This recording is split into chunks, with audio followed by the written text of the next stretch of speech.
Hi hello this is Revathi welcome to అందమైన కథల పొదరిల్లు. తొలి ముద్దు ఎపిసోడ్ నెంబర్ 3 వినిపించబోతున్నాను.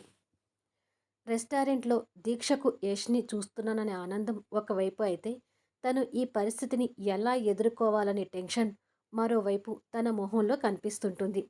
కళ్ళకు అందమైన గ్లాసెస్తో యష్ బౌన్సర్స్తో కలిసి హుందాగా రెస్టారెంట్ లోపలికి వస్తుంటాడు. యష్కి కనపడకుండా దీక్ష ప్రయత్నిస్తుంటుంది. యష్ రావడం చూసి సెక్యూరిటీ గార్డ్స్ ఇంకా అలర్ట్ అవుతూ అక్కడున్న కస్టమర్స్ని కూడా కంట్రోల్ చేస్తుంటారు. Restaurant owner and production manager అయిన శ్రీనివాస్ గారు పుష్పగుచ్చంతో యష్కి ఎదురుగా వెళ్తుంటారు. యష్ లోపలికి రావడం దీక్ష ఇంకా భయంగా చూస్తూ స్నేహ వెనకాల దాక్కుంటుంది. యష్కి ఇరుపక్కల నిలబడ్డ బౌన్సర్లు యష్తో నడుస్తూ కస్టమర్స్ నుంచి యష్కి ఎలాంటి ఇబ్బంది కలగకుండా తమ డ్యూటీ చేస్తుంటారు. యష్ లోపలికి రాగానే కస్టమర్స్ విజిల్స్ అరుపుల గోలతో ఆ ప్రాంతం హోరెక్కుతుంటుంది. శ్రీనివాస్ గారు యష్కి పుష్పగుచ్చం ఇచ్చి వెల్కమ్ టు యశోదర్ గారు అంటూ ఆహ్వానం పలుకుతాడు. యష్ కాలేజీ రోజుల్లో కన్నా ఇప్పుడు ఇంకా హ్యాండ్సమ్గా డిగ్నిటీగా చిరునవ్వుతో కనిపిస్తుంటాడు. స్నేహ వెనక విన్న దీక్ష యష్ని అలా చూస్తూనే మైమర్చిపోతుంటుంది. యష్ చిరునవ్వు చిందిస్తూ శ్రీనివాసరావు గారి ఆహ్వానాన్ని స్వీకరిస్తూ మాట్లాడుతుంటాడు. అప్పటికే కస్టమర్స్ వాళ్ళ సెల్ ఫోన్లో యష్ని బంధిస్తుంటారు. దీక్ష టెన్షన్తో యష్ని చూస్తూనే తను కూడా తన ఫోన్లో యష్ని బంధిస్తుంటుంది. అక్కడ కస్టమర్స్ రద్దీ కూడా ఎక్కువగా ఉండటంతో దీక్ష యష్ కంట్లో పడకుండా జాగ్రత్త పడటానికి వీలుగా ఉంటుంది. స్నేహకి మిగతా కొలీగ్స్కి యష్ని చూస్తున్నందుకు వాళ్ళ ఆనందానికి హద్దులు లేవు. కానీ దీక్ష మాత్రం క్షణం క్షణం భయపడుతూనే యష్కి కనిపించకుండా ఉండటానికి జాగ్రత్త పడుతూ యష్ వైపు చూస్తుంటుంది. కళ్ళకి అందమైన గ్లాసెస్తో నవ్వుతూ కనిపిస్తున్న యష్ వైపు దీక్ష ప్రేమాభిమానాలతో మైమర్చిపోయి చూస్తుంటుంది. మమ్మల్ని కొంచెం ఫ్రీగా వదిలేయండి, హీరో గారితో సెల్ఫీలు దిగుతాం అని దీక్ష కొలీగ్స్ మరికొంతమంది కస్టమర్స్ రెస్టారెంట్ సిబ్బందిని అడుగుతుంటారు.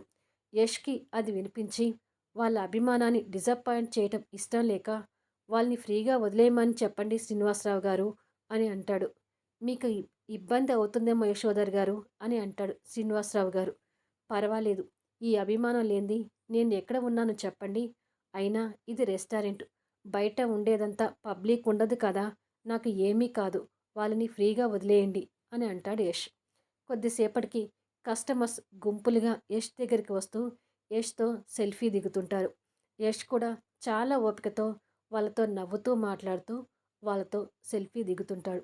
గుంపులాట అటు ఇటు కదలటం వల్ల దీక్ష ఇప్పుడు యష్కి కనపడకుండా ఉండటానికి ఇబ్బంది పడుతుంటుంది. కస్టమర్స్ అలా గుంపులుగా రావడం వల్ల నెట్టుడికి వెనక ఉన్న దీక్ష ముందు ముందుకు రావాల్సి వస్తుంది. దాదాపు యష్కి బాగా దగ్గరలో గుంపుల్లో కలిసిపోతుంది. తన కొలీగ్స్ కూడా తన పక్కనే గుంపుల్లో కలిసిపోయి ఉంటారు. యష్కి కనపడకుండా ఉండటానికి దీక్ష టెన్షన్ పడుతూ శత విధాలుగా ప్రయత్నిస్తుంటుంది. కానీ దీక్ష ప్రయత్నం విఫలమై ఆ గుంపుల్లో యష్ కంట్లో పడాల్సి వస్తుంది. యష్ చిరునవ్వుతో అందరినీ చూస్తూనే అనుకోకుండా దీక్షను చూసి షాక్ అవుతుంటాడు. దాంతో యష్ ముఖంలో అప్పటి వరకు ఉన్న చిరునవ్వు మాయమవుతూ ముఖ కవలికలు మారుతుంటాయి. యష్ తనని చూశాడని తెలిసిన దీక్షకి భయంతో తన గుండె జారిపోతున్నట్టుగా ఉంటుంది. యష్ తనని చూసిన షాక్తో కళ్ళకి గ్లాసెస్ తీసి మరీ దీక్షని కోపంగా చూస్తుంటాడు. దాంతో దీక్ష ఇంకా అడలిపోతుంటుంది. యష్ తనని అలా చూడటం పబ్లిక్ కనిపెడతారని గమనించి వెంటనే కళ్ళకు మళ్ళీ గ్లాసెస్ పెట్టి తన వైపు చూస్తుంటాడు. అప్పటి వరకు చిరునవ్వుతో ఉన్న యష్ ఒక్కసారిగా ముఖంలో నవ్వు మాయమై హుషారు తగ్గి ఒక పక్క దీక్షని కోపంగా చూస్తూ కస్టమర్స్ని ఇబ్బందిగా పలకరిస్తూ సెల్ఫీలు దిగుతుంటాడు. నేను కూడా హీరోతో సెల్ఫీ దిగాలి అంటూ స్నేహ గుంపుల్లో పడి వచ్చి దీక్ష మీద పడేసరికి ఆ ఫోర్స్కి దీక్ష వెళ్ళి దగ్గరలో ఉన్న యష్ మీద పడాల్సి వస్తుంది. అలా దీక్ష వచ్చి మీద పడేసరికి కింద పడబోయిన యష్ అనుకోకుండా దీక్ష నడుము చుట్టి పట్టుకొని తట్టుకొని నిలబడతాడు. దీక్ష చేతులు కూడా యష్ ఛాతి మీద ఉండిపోవాల్సి వస్తుంది. అటు యష్ వెనక నుంచి ఇటు దీక్ష వెనుక నుంచి గుంపులాటలో నెట్టుకోవడం వల్ల ఇద్దరూ ఇంకా దగ్గరై వాళ్ళ పెదవులు కూడా లైట్గా టచ్ అవుతాయి. దాంతో వారి తొలి ముద్దు జ్ఞాపకాలు ఇద్దరి మైండ్లో కదలాడతాయి. యష్తో అంత దగ్గరగా ఉండేసరికి దీక్ష గుండె ఇంకా ఫాస్ట్గా కొట్టుకోవడం మొదలవుతుంది. ఇక యష్ ఎక్స్ప్రెషన్స్ ఎలా ఉంటాయనేది కళ్ళకు గ్లాసెస్ ఉండటం వల్ల దీక్షకు అర్థం కావడం లేదు. కానీ యష్ తనని చూసి కోపాగ్నితో రగిలిపోతున్నాడని చిరునవ్వు లేని యష్ పెదవులు చెప్తుంటాయి. ఆ గుంపుల మధ్యలో వీళ్ళిద్దరూ ఒక కపుల్లాగా కనిపిస్తుంటారు. యష్ పర్సనల్ సెక్యూరిటీ శ్రీనివాస్ గారి దగ్గరికి వచ్చి, సార్, కస్టమర్స్ రద్దీగా ఉన్నారు. యశోధర్ గారికి ఇబ్బంది అవుతుందేమో. కస్టమర్స్ని బయటికి పంపిస్తే కరెక్టేమో అంటాడు. అలాగే అని శ్రీనివాసరావు గారు రెస్టారెంట్ మేనేజర్కి ఇన్ఫామ్ చేస్తాడు.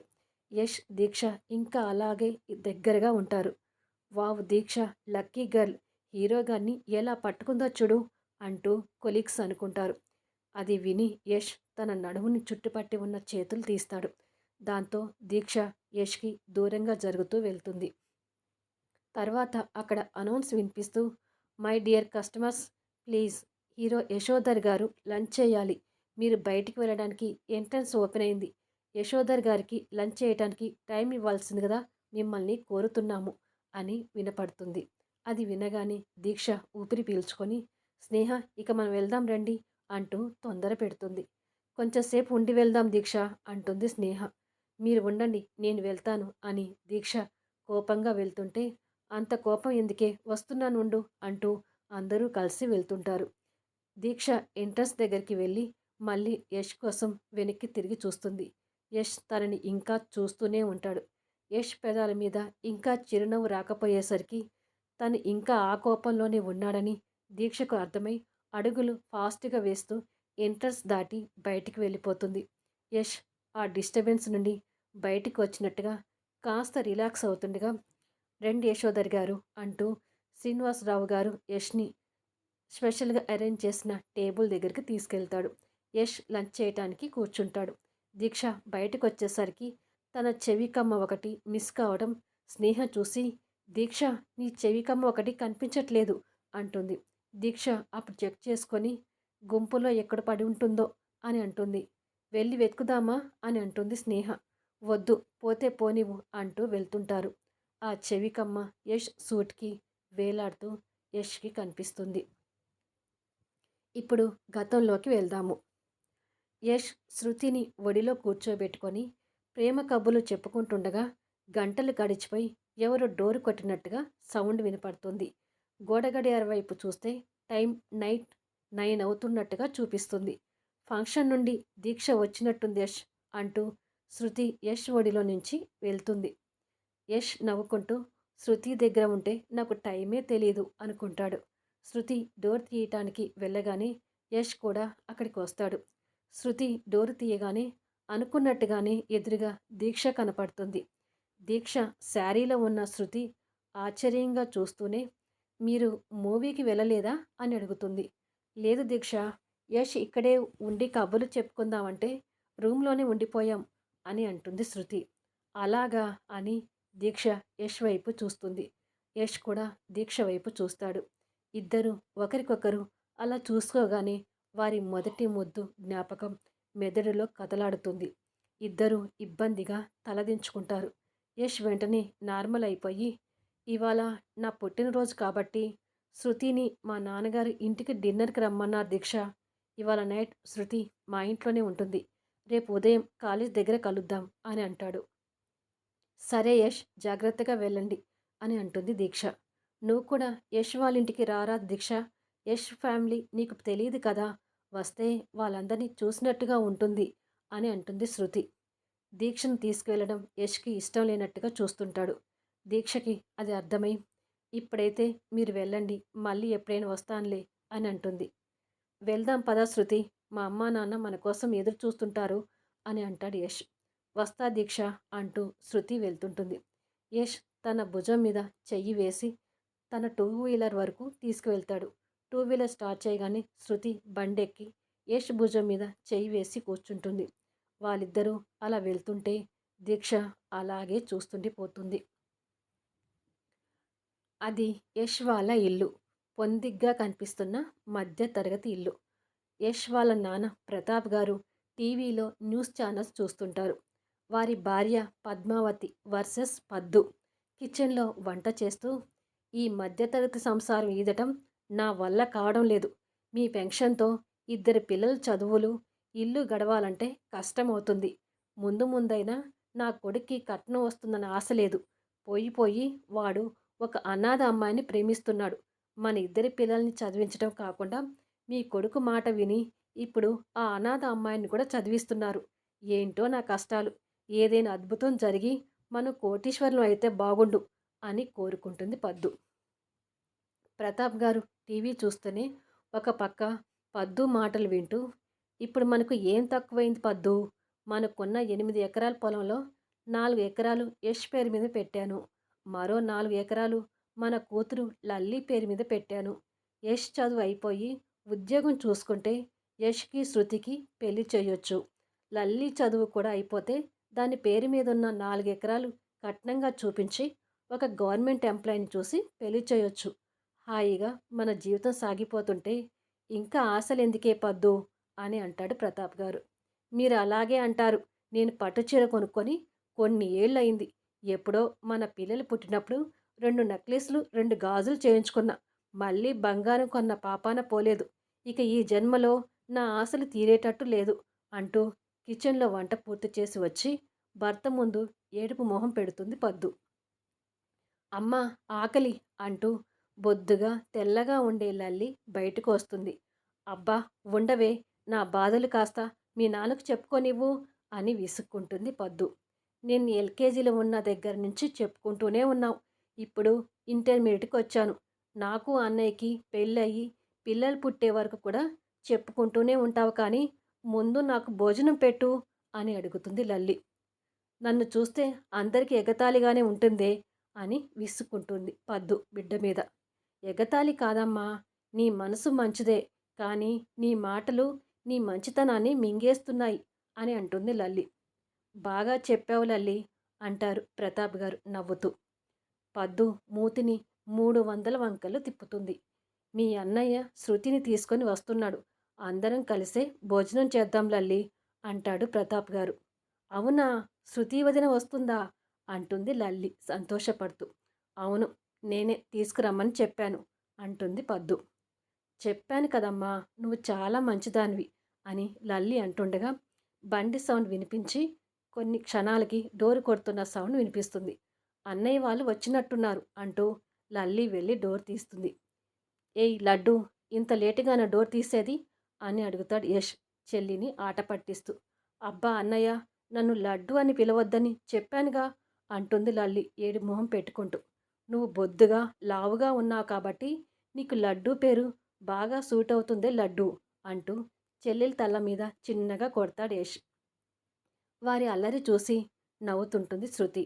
చూసావా వదిన, నీ కాబోయే మొగుడు నన్ను ఎలా కొడుతున్నాడో అని అంటుంది లల్లి శృతిని చూస్తూ. మాకు పెళ్లి కానివ్వు లల్లి, ఇద్దరం కలిసి మీ అన్నయ్య సంగతి చూద్దాం అంటుంది శృతి. ఏడ్చార్లే అంటూ యష్ ఫ్రెష్ అవ్వడానికి లోపలికి వెళ్తుంటాడు. శృతి నవ్వి తన చేతిలో ఉన్న కవర్ లల్లీకిచ్చి, నీకోసం కేక్ తెచ్చాను లల్లి అంటుంది. మా అన్నయ్య బర్త్డేకి కేక్ కట్ చేయించావా వదినా అని అడుగుతుంది లల్లి. అవును లల్లి, కేక్ నీకు ఇష్టమని మొత్తం నీకే తెచ్చాను అంటుంది శృతి నవ్వుతూ.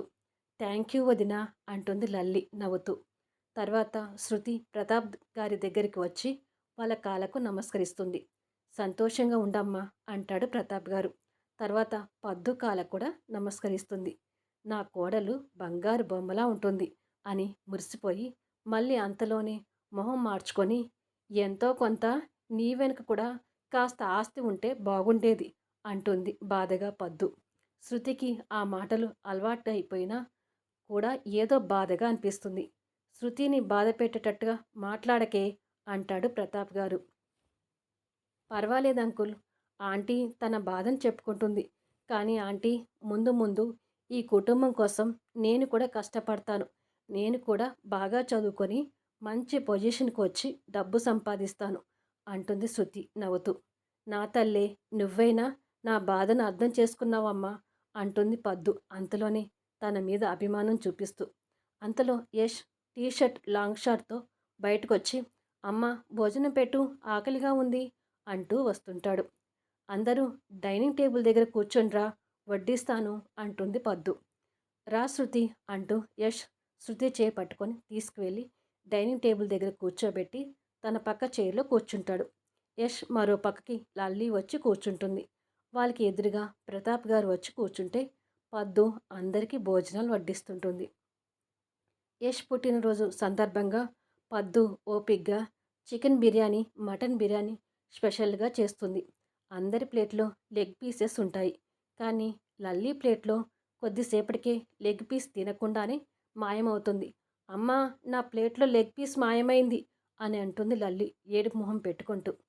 నీ లెగ్ పీస్కి లెగ్స్ వచ్చి ఎగిరిపోయిందేమో అంటాడు యష్ నవ్వుతూ. ఒరే అన్నయ్య, నా లెగ్ పీస్ మాయం కావడం వెనక నీ మీదనే డౌట్ వస్తుంది అని అంటుంది లల్లి అనుమానంగా చూస్తూ. నీ లెగ్స్ నీ బాడీకే ఉన్నాయి, నేనేమీ మాయ చేయలేదు. కావాలంటే లేచి నడువు, నీ లెగ్స్ నీ బాడీకే ఉన్నాయో లేదో తెలుస్తుంది అని చెల్లెల్ని ఆట పట్టిస్తుంటే అందరూ నవ్వుతుంటారు. ప్రతాప్ గారు కూడా నవ్వుతూనే యష్ ముఖంలో ఆనందాన్ని చూసి, నువ్వు ఎప్పుడు ఇలా నవ్వుతూ సంతోషంగా ఉండాలి నాన్న అని అనుకుంటాడు మనసులో. శృతి కూడా వాళ్ళ ఫ్యామిలీతో కలిసి ఉండాలంటే సంతోషంగా అనిపిస్తుంటుంది. యష్ లల్లీని ఆట పట్టిస్తుంటే చూస్తూ సరదాగా భోజనాలు చేస్తుండగా కొద్దిసేపటికి మీ సెమిస్టర్ రిజల్ట్స్ ఎప్పుడొస్తాయి యష్ అని అడుగుతారు ప్రతాప్ గారు. తండ్రి చదువు గురించి అడగగానే యష్ గొంతులో వెలక్కాయ పడినట్టుగా అయ్యి పొలమారుతుంది. ఎందుకంటే మనోడు సినిమాలో హీరో అయినా చదువులో జీరో. నెక్స్ట్ ఎపిసోడ్లో కలుద్దాం ఫ్రెండ్స్. ఈ స్టోరీ కొంత ప్రజెంట్, కొంత ఫాస్ట్గా వివరిస్తుంటాను. ప్రజెంట్ ఫాస్ట్ ఎప్పుడు ఏంటి అనేది మీకు కరెక్ట్గా చెప్తుంటాను. సో కన్ఫ్యూజ్ కాకుండా స్టోరీ వినడానికి చూడండి. ఇప్పటి వరకు మీకు అర్థమై ఉండాలి. ప్రజెంట్లో యష్ సినీ హీరో అయితే పాస్ట్లో యష్ స్టూడెంట్. స్టోరీ నచ్చినట్లయితే దయచేసి లైక్ చేయండి, కామెంట్స్ తెలపండి, సబ్స్క్రైబ్ చేసుకొని మీ వైపు నుంచి మీ ఫ్రెండ్స్కి ఎవరికైనా ఛానల్ని షేర్ చేసి సపోర్ట్ చేయండి.